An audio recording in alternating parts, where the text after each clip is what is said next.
नमस्कार, जय हिंद। मैं हूं आर के कश्यप और स्वागत है आप सभी का आपके अपने चैनल आर के कश्यप टॉक्स पर। दोस्तों, हम हनुमान जी का कर्ज संबंधी आज एक सुंदर प्रसंग के बारे में जानेंगे।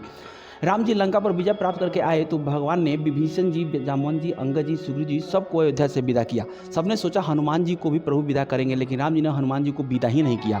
अब प्रजा बात बनाने लगी, क्या बात है, सब गए परंतु हनुमान जी नहीं गए अयोध्या से। अब दरबार में कानाफूसी शुरू हो गई कि हनुमान जी को कौन कहे जाने के लिए। तो सबसे पहले माता सीता की बारी आई। आप ही बोलो कि हनुमान जी चले जाए। सीता बोली, मैं तो लंका में विकल पड़ी थी, मेरा तो एक एक दिन एक कल्प के समान बीत रहा था। वो तो हनुमान जी थे जो प्रभु की मुद्रिका लेके आए और धीरज बंधवाया। मैं अपने बेटे से बिल्कुल ही नहीं बोलूँगी कि अयोध्या छोड़कर जाओ, आप किसी और से बुलवा लो। अब बारी आई लक्ष्मण की। लक्ष्मण जी ने कहा, मैं तो लंका की रणभूमि में वैसे ही मरणासन अवस्था में पड़ा था, पूरा रामदल विलाप कर रहा था। ये तो जो खड़ा है वो हनुमान जी का लक्ष्मण है, मैं कैसे बोलूँ, किस मुँह से बोलूँ हनुमान जी की अयोध्या से चले जाए। अब बारी आई भरत जी की। अरे भरत जी तो इतना रोए कि राम जी को अयोध्या से निकलवाने का कलंक तो मुझ पर वैसे ही लगा है, अब हनुमान जी को भी निकलवा दूं मैं। और दूसरी बात ये है कि मैंने तो नंदीग्राम में ही अपनी चिता लगा ली थी। ये तो हनुमान जी ही थे जिन्होंने आकर के ये खबर दी कि प्रभु श्री राम आ रहे हैं। मैं तो बिल्कुल न बोलूँगा हनुमान जी को अयोध्या छोड़कर चले जाओ, आप किसी और से बुलवा लो। अब बचा कौन? सिर्फ शत्रुघ्न जी। ऐसे ही सबने उनकी तरफ देखा तो शत्रुघ्न जी बोल पड़े, मैं तो पूरी रामायण में कहीं नहीं बोला, तो फिर आज क्यों बुलवा रहे हो? और वो भी हनुमान जी को अयोध्या से निकालने के लिए, जिन्होंने माता सीता, लक्ष्मण भैया, भरत भैया सबके प्राणों को संकट से उबारा हो। किसी अच्छे काम के लिए कहते तो मैं भी बोल देता, मैं तो बिल्कुल भी नहीं बोलूँगा। अब बचे राघवेंद्र सरकार। माता सीता ने कहा, प्रभु आप तो तीनों लोकों के स्वामी हैं और देखती हूँ कि आप भी हनुमान जी से सकुचाते हैं, आखिर आपके लिए क्या आदेश है प्रभु? राघव ने कहा, देवी कर्जदार जो हूँ हनुमान जी का, इसलिए मैं उनसे कहने में सकुचाता हूँ।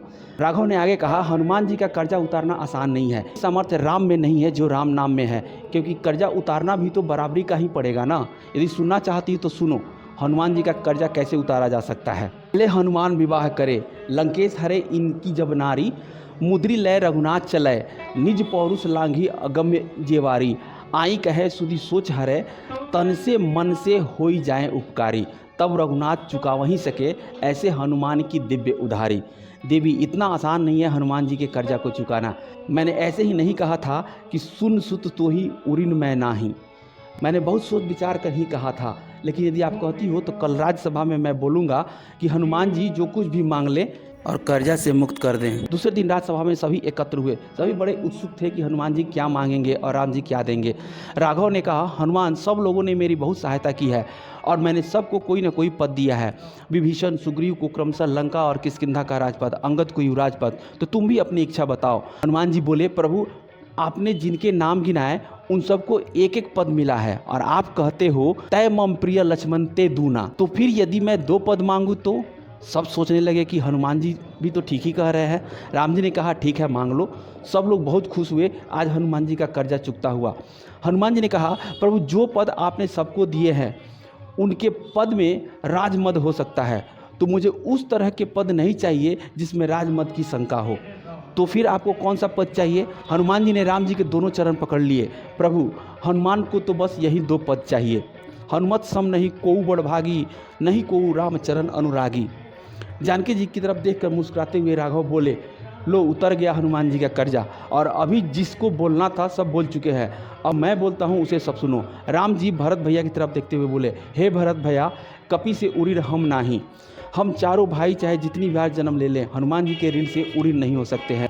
तो इस प्रकार राघव ने सभी के प्रश्नों का उत्तर दे दिया कि हनुमान जी के कर्जा को उतारा नहीं जा सकता है। तो दोस्तों, कैसी लगी आपको यह जानकारी? अगर अच्छी लगी हो तो कृपया चैनल को सब्सक्राइब कीजिए और हमारे वीडियो को लाइक और शेयर कीजिए। मिलते हैं अगले वीडियो में, तब तक खुश रहिए, स्वस्थ रहिए। जय श्री राम, जय हनुमान।